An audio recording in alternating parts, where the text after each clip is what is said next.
It's important for community housing workers to understand mental distress because community housing workers have the role of assisting people to sustain their tenancies.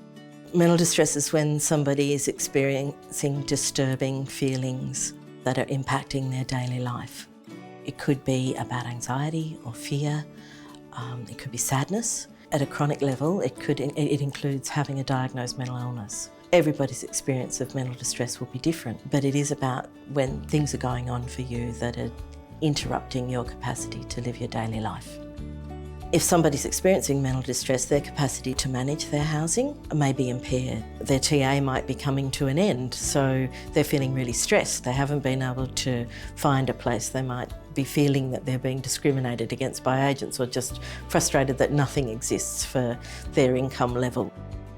When things are going on for you, you might not be as good at organising your rent or maintaining your property. You may be having challenging relationships with your neighbours. It's very important that community housing workers recognise as soon as they can if somebody is unwell or distressed so that they can take some actions to sustain the tenancy.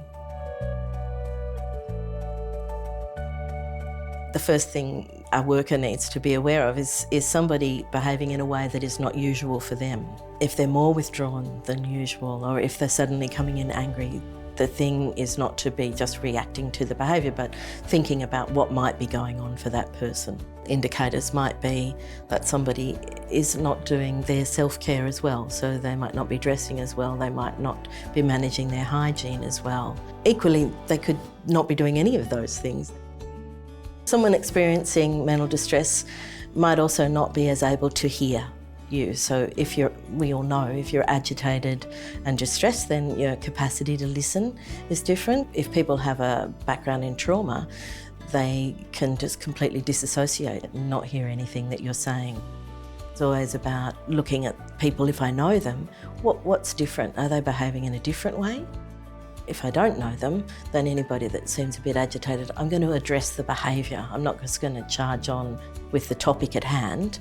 People often have difficulty expressing their thoughts and feelings when they're experiencing mental distress. They might have difficulty putting their thoughts into words.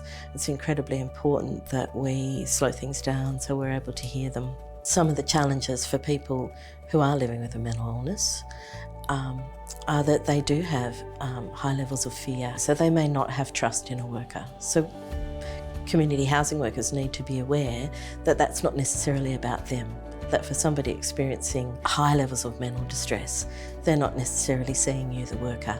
They're just responding to the turmoil that's happening for them.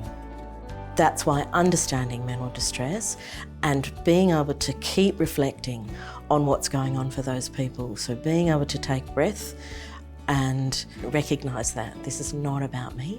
I just need to be responding in the best way that I can to this person who's in a pretty terrible situation. Secure housing is a basic human right and it's a human need. So if community housing workers have the skills to recognise mental distress, they'll be in a much better position to support people and to sustain tenancies.